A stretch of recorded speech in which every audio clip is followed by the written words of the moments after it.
Hi everyone, this is Erica Sabo. Welcome to another episode of MindBit.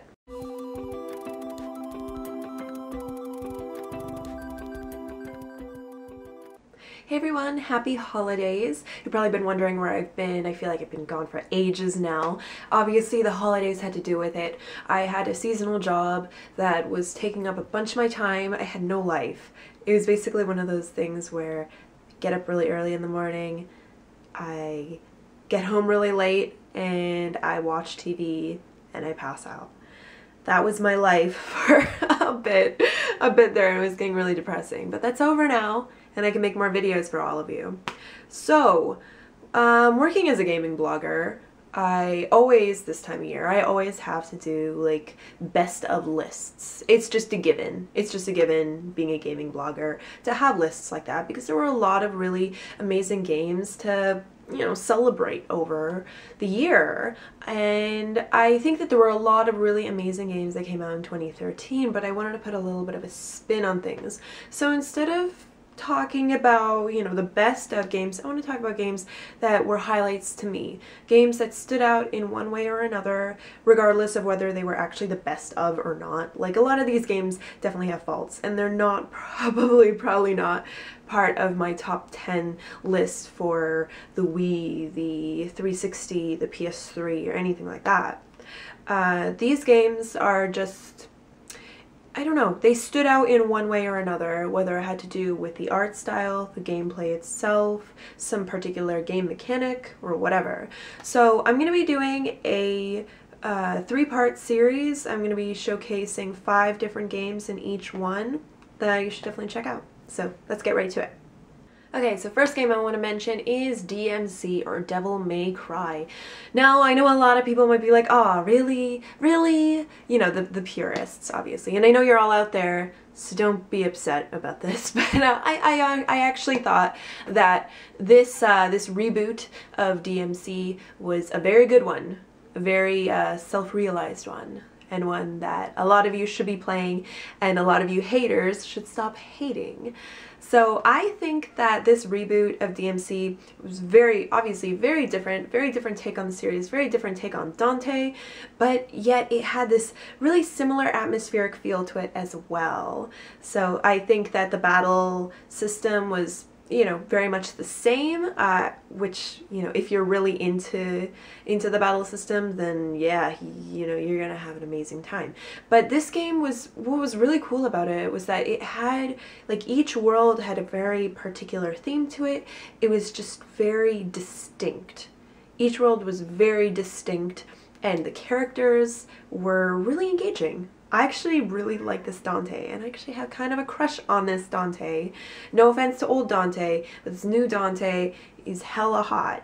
He's my kind of guy. So, and that's not the only reason why I like this game, even though I was definitely drooling during some of those cutscenes. I like his cocky attitude a lot. I like that arrogance. I don't know, there's something about it. I liked his version, his take. It was very, angsty. It was very, I don't know, he was obviously younger. You could just tell, like, he just, not adolescence young, but definitely, like, he wants to rebel. And I like that rebellious nature within him, and I like the way that he worked together with all these other characters as well. The character chemistry was great, and the graphics were another really amazing aspect, whether we're talking about the worlds themselves or we're talking about the character designs. I thought it was really nice, and like I said, very distinct. Everyone was very distinct in their own way. The level design in particular was a big highlight to me, and very fun, very engaging, very fun, entertaining, always a little bit different. Like, they had the same sort of mechanics in each level, with new add-ons or abilities that would come into play here and there, but it was interesting the entire time, and it kept you wondering what's going to come next. Lastly, I do want to talk about the audio, because the music was amazing. The music included a lot of really cool, like, industrial EBM music. There was Noisia, there was Combichrist. I'm a big fan of industrial EBM, so me and my boyfriend were actually like just totally drooling over the soundtrack itself because it's so cool, and it has that angsty feel. It reflects that angsty feel just as this new Dante does as well. So I think that all around it was just a very self-realized project.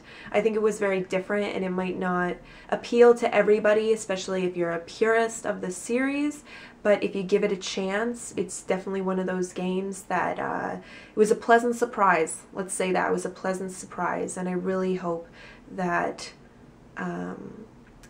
that they keep experimenting down this path. I'd really be interested in seeing what else they can do with it and not just scrap it.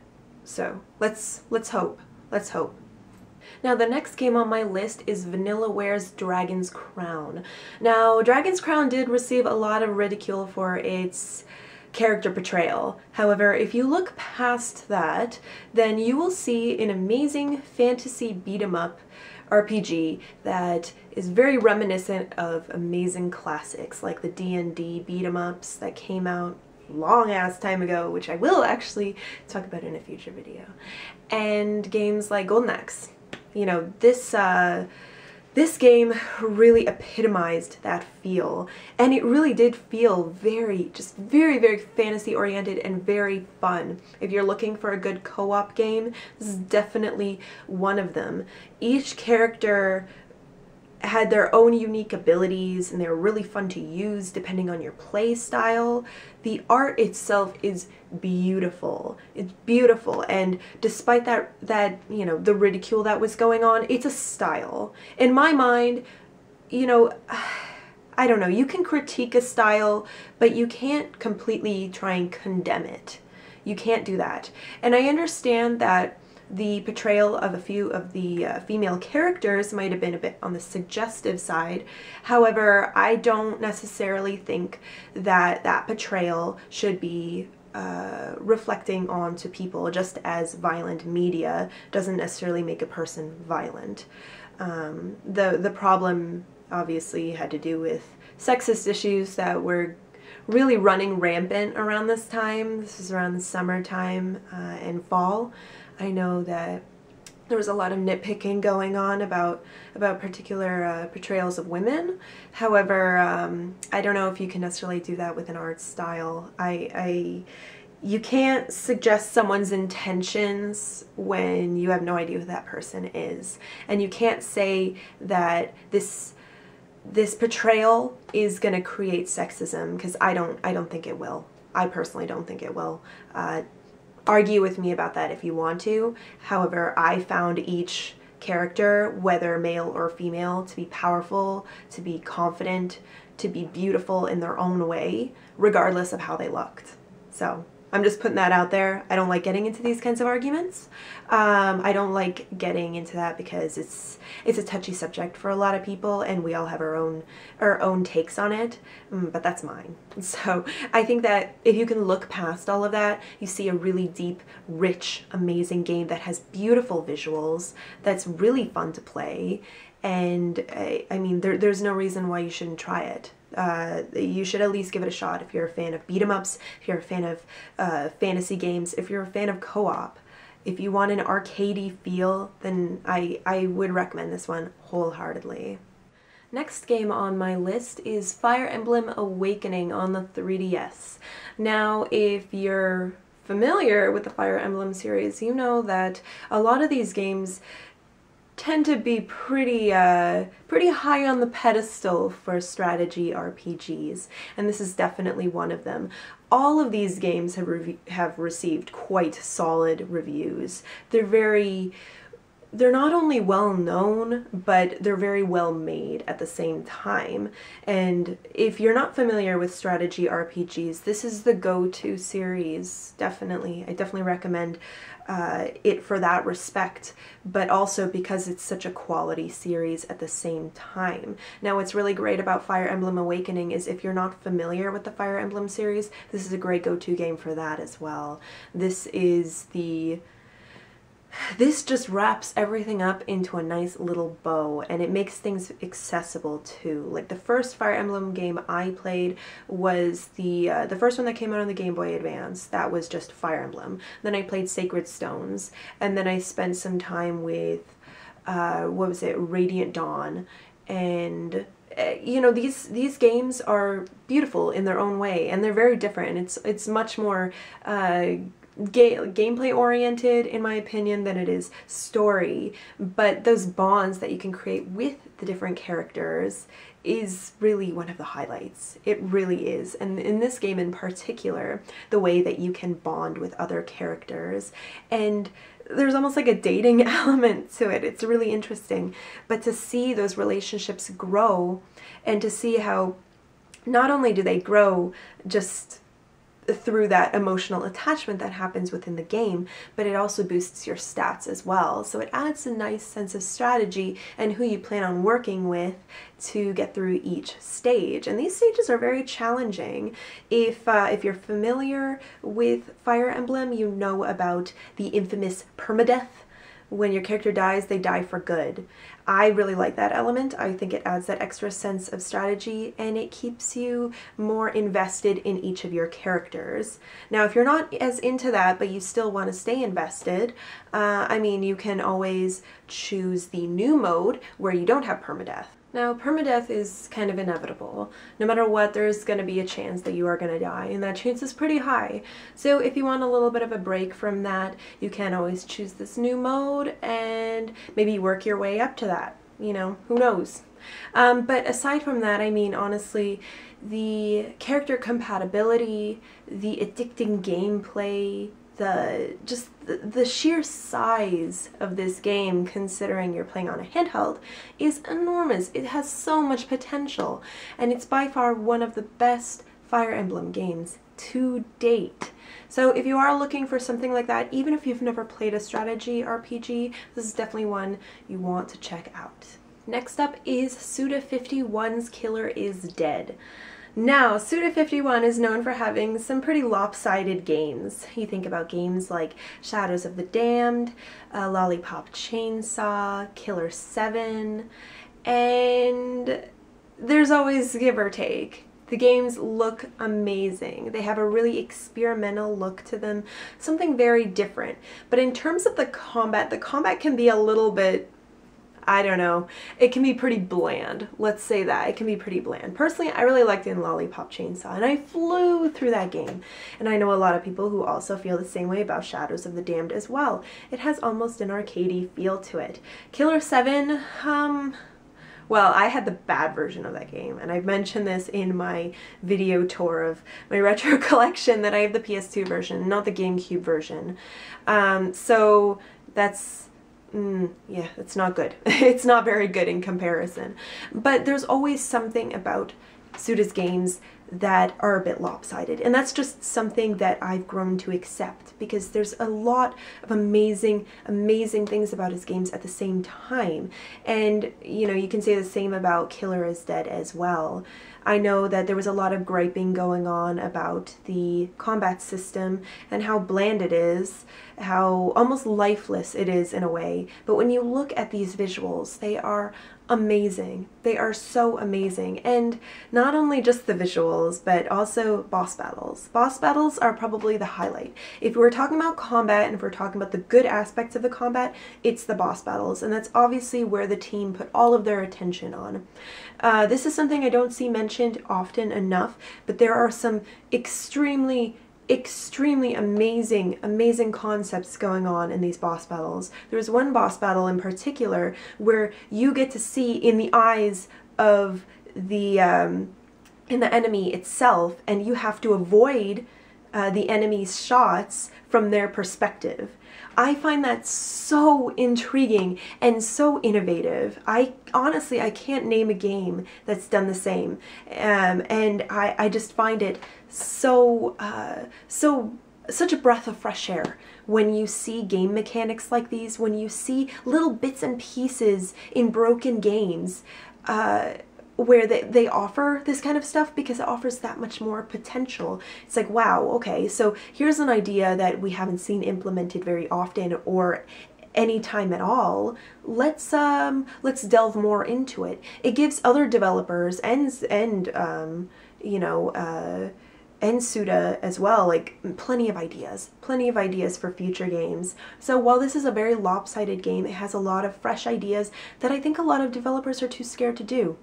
And that's one thing I've always appreciated and respected Suda for, was the fact that he's willing to take those risks. He may make mistakes in his games, and they might not end up being the best games, and they might not end up being on like the top, I don't know, top 10, top 15 lists in different gaming outlets, but that doesn't stop the games from being amazing in their own way, even if it's just like little bits and pieces here and there.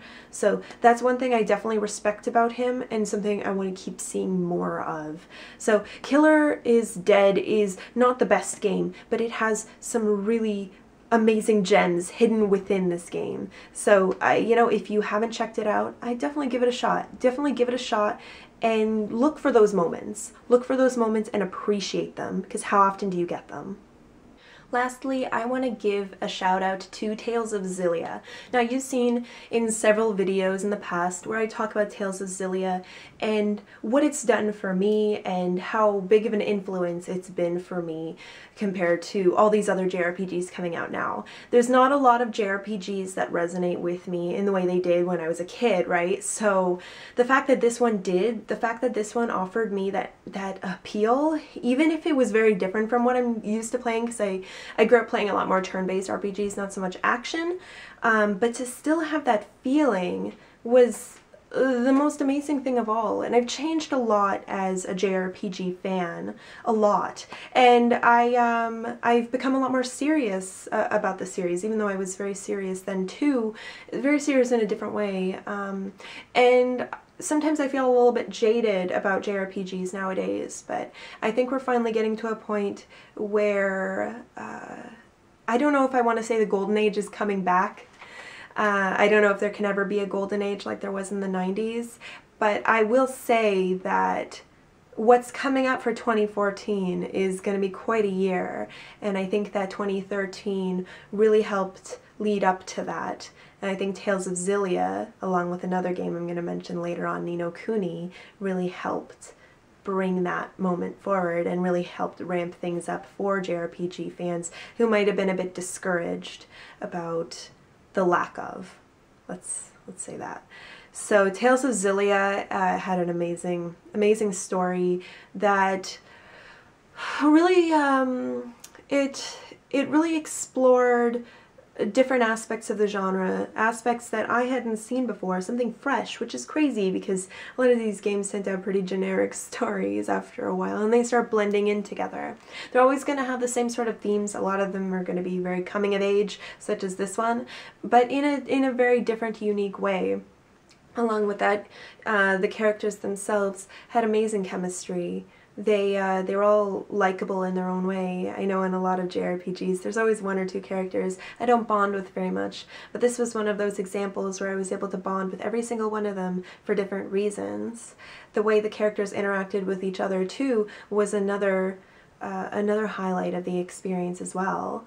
Now, to make those characters more convincing, there's beautiful artwork that goes along with them, and while the artwork was pretty outdated by the time the game came out in North America, it was still pretty impressive, especially when you look at the level designs themselves. They are amazing, and they are a total treat for the eyes. You can also say the same thing for the voice acting. I know a lot of people don't really care for English voice acting, whether it's in anime or it's in JRPGs, but I think that this was one of those games that had a really it was a fine example. I think that Tales of Vesperia was the next one on my list that had really amazing character acting. I think Xillia had some really convincing characters as well. It's funny how audio can play such a big part in this and can really immerse you even further into a game. And for a game that's so narrative-based, that relies so deeply on its story, it's pivotal. It's so important. It's so important to have something like that. But what's really cool about Tales is that they have completely harnessed the action RPG genre. I think that they are the best at at doing action RPGs. They make them fun. They don't make them cumbersome. They know what they're doing because they've been doing it for so long. And while they're following that similar formula, they've been able to branch forward and make little tweaks here and there and make it that much better and optimize the content for the fans. That's what I like so much about the company, is that it's for the fans. So they really care, and I'm happy to see that they're becoming more and more aware of these fans, whether they're in Europe, whether they're in Japan, or they're in North America. And we did miss a lot of Tales of games, which is unfortunate, but they're starting to realize how much the series is growing and how it's starting to become a top contender to other popular series like Dragon Quest, Dragon Warrior, or Final Fantasy. So Tales of Xillia was a calling for me. It was a very important game for me, and I think this is why I wanted to wrap with this game, was because whether or not you're a JRPG fan, you have to admit the fact that this the JRPG genre was faltering, very much so. And I think that this, along with a few other games, definitely help raise that back up and definitely brought our spirits back up, and potentially even helped bring a new age of JRPGs. Who knows? So, yeah, I hope you enjoyed that one. So that's 5 of the games for today. I'm going to be doing 2 more parts with 5 more games, so please stay tuned. These were just my picks here. I'm actually really curious what your picks are. If you want to split it up, you can, because I'm going to be doing several videos for this, you know. So please let me know what games stood out to you. They don't have to be the best games. They don't have to be like the top games of 2013. But what games of 2013 stood out to you, and what aspects of those games stood out to you? I really want to know. So please let me know in the comments section below. I really hope you enjoyed this, and I really hope that we can have good conversation regarding a lot of these games that I mentioned. And yeah, please like, comment, and subscribe, and tune in again very soon. Alright, happy holidays, guys. Peace.